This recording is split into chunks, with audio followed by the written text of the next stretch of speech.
The rules of the game are simple. Say the words, "Talk to me." Don't be frightened when confronted by a spirit, then say, "I let you in."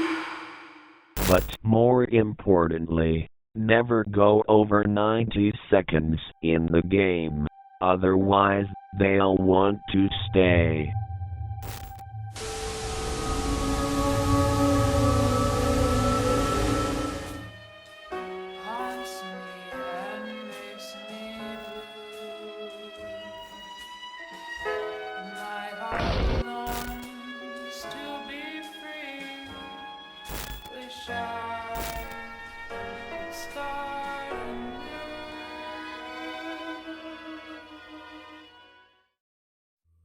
Before I get this video started, I just want to say that spoilers will be involved for the entirety of this video, so if you haven't already seen Talk to Me, I advise that you do, because this is a movie you don't want to miss out on. This is the next cult classic of our generation, because this is one of the scariest movies of the year by far. Talk to Me has to be one of A24's most ballsiest projects ever to be delivered on the big screen. While they are known for taking chances, this is by far one of the biggest risks that came with high reward, and not just for themselves, but for the brilliant minds behind them, those being the Filippo brothers, the YouTubers who now made a splash on the big screen. And while there have been many other YouTubers in the past to make a film, none have come to the success as these men have. I'm your friendly neighborhood host, that guy Frankie, yours truly, and today I'll be guiding you by the hand straight into this hellacious horror movie.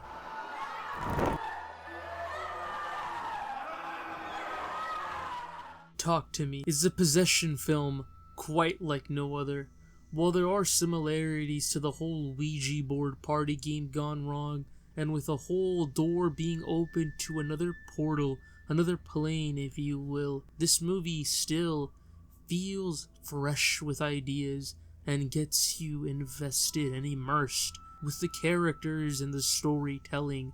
The movie's guide or key to another world is an embalmed hand supposedly crafted from the severed hand of a person able to see the spirits of the dead, or as another story suggests, the hand of a deceased Satanist. This embalmed hand is one not to be taken lightly, as it can lure spirits to it, both good and bad, like a moth to the flame. The film starts out at a random house party, nothing to really gravitate towards until we get a visual, our very first character that we see abused, but it's not mentioned as to what exactly is going on. And with many of the teens at this party, or many of the partygoers at the event, everyone is just recording the entire thing almost as if they have no remorse as to what's going on, until we get another character in this film. And here the movie adds Cole, and although he is essentially just a plot device, he is the brother of the abused victim, that being Duckett. Duckett goes ape shit at the party and stabs Cole, giving us our title card. Yep, Dead Meat is definitely gonna sue somebody for this shit, but anywho, let's shake things up, will ya? Get it, cause it's a hand. I'll be here all night, guys. I'll be here all night. From here, the film takes us to the main protagonist, that being Mia.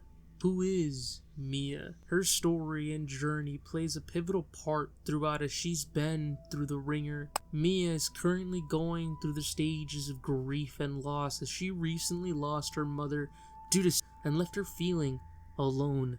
And although she does have a father figure in her life still, Max, she chooses not to talk to him, and instead goes to her friends as a resort. Through her, we explore these characters, these friends, with her best friend being Jade, and her family, including the likes of Riley, who, although not related to Mia, feel as if they have this brotherly and sisterly bond to them as they care for one another and they get along, as well as Jade's mother, Eowyn, or in this movie's case, Sue. Jade's family is essentially Mia's support group, and although they might not look like the greatest family with how they communicate, you can tell that they are good people because they still care for one another. Aside from them, we also get to meet characters such as Mia's ex, who's now Jade's boyfriend, that being Daniel, who is a nice guy and means well and all, but had significance through a troubling friendship burning lightly between Jade and Mia.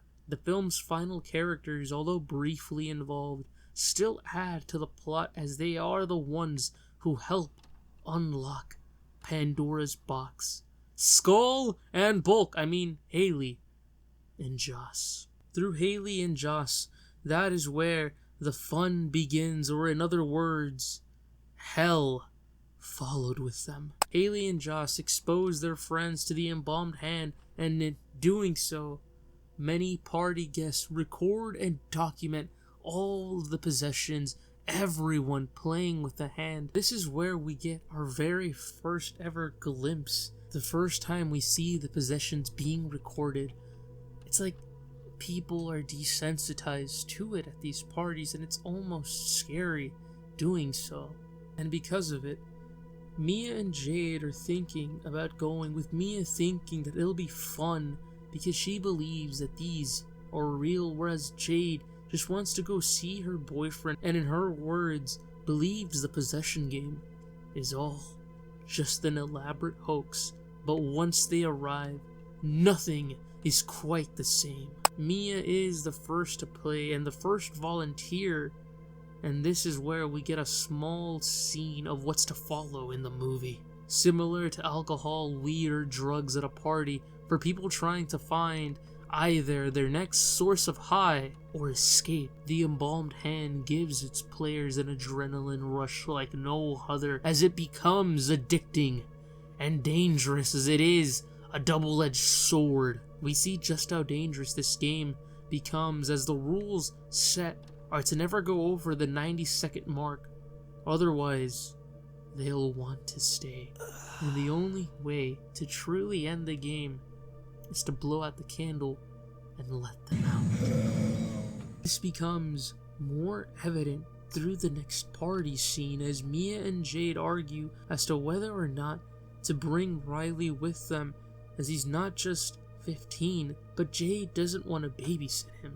At the party, we see Mia once again play the game, and it goes on and on through Haley and Josh and Daniel, with Daniel being possessed, exposing his feelings for Mia, creating subtle tension or rift of jealousy between both Mia and Jade.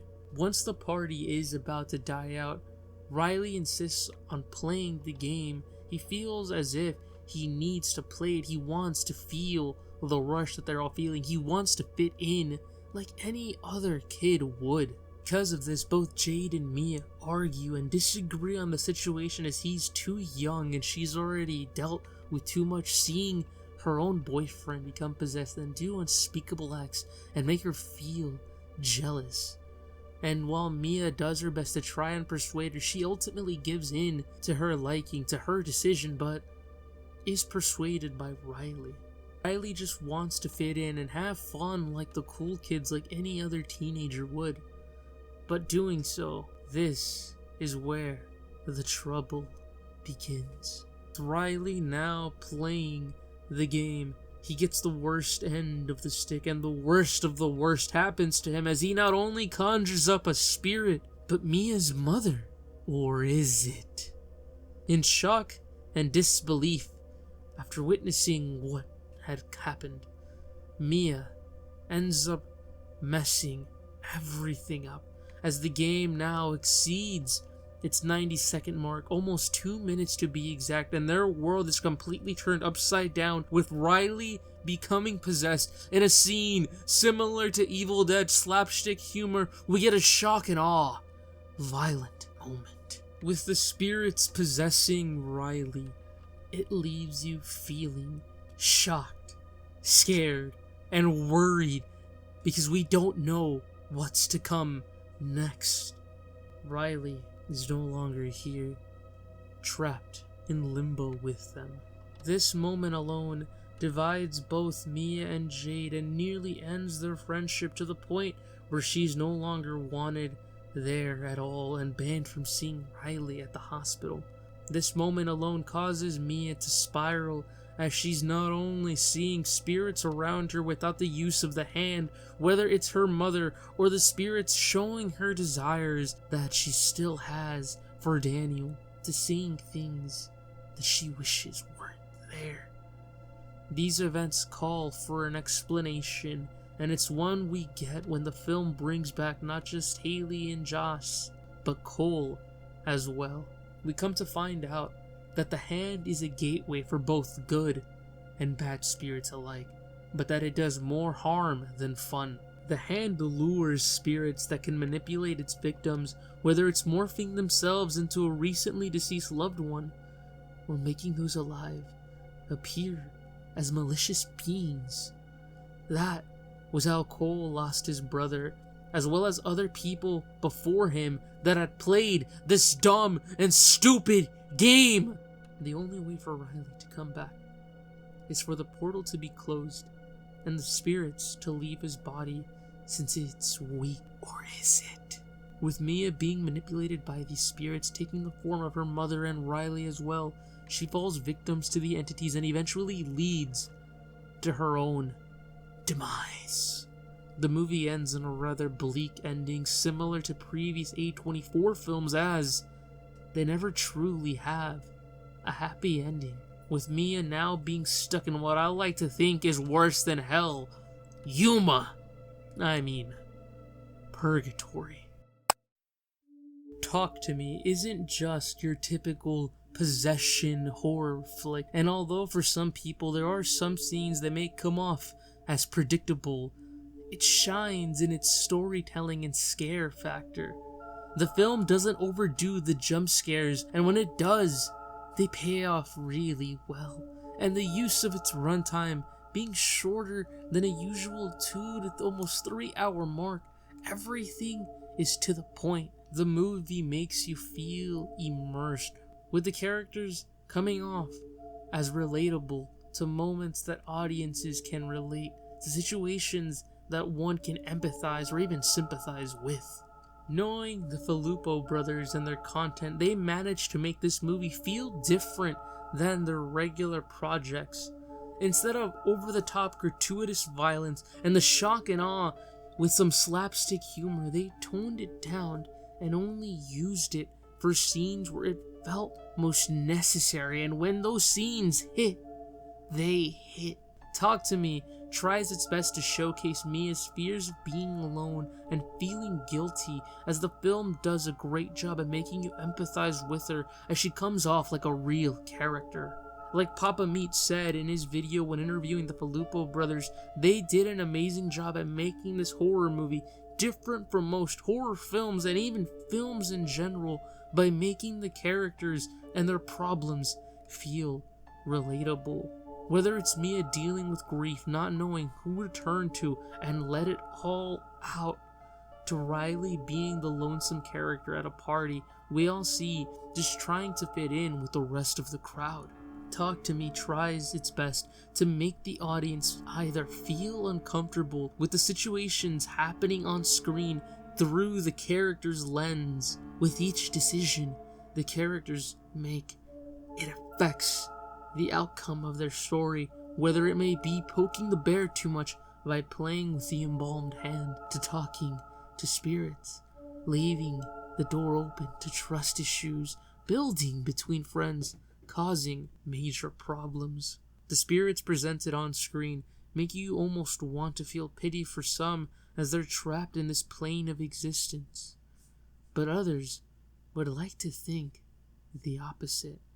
Others would like to trick the players and manipulate them into doing unspeakable acts. With Mia missing her mother, it leaves her vulnerable to the evil forces, and knowing that these can take the shape of someone close to the victim, they start to appear as her mother and slowly drive her insane, isolating her from her friends and family, ultimately making her true fear real.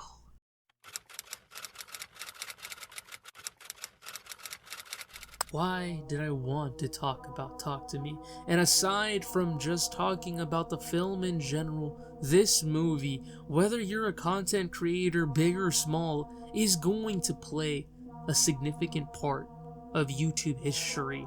Just like Joji making it big in the music scene, the Filippo brothers are few of many content creators to make it big in the film market, or even just land a feature film by a recognized studio. Like I mentioned in my last video on content creators making films, only some have truly made a mark in the film world, with one being the director of Cloverfield Lane, but now the Filippo brothers are on that path. Aside from them, we still have yet to see Kane Parsons, the Backrooms, but only time will tell once that comes into play. The Filippos have shown time and time again their passion for content creation, whether it was the sketch comedy, blending the lines between action, horror, drama, and wild and edgy imagination. The amount of love shown throughout their video library oozed creativity even in dark times with demonetization left and right, where many would conform to the platform's most heinous ways. They still found ways to get their ideas out and think outside the box.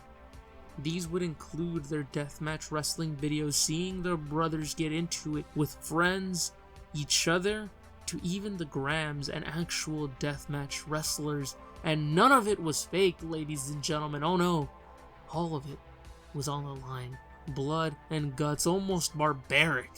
They had shown that when push came to shove, they would fight tooth and nail to even claw their way out, and not just for our entertainment, oh no, but for their sense of accomplishment as well.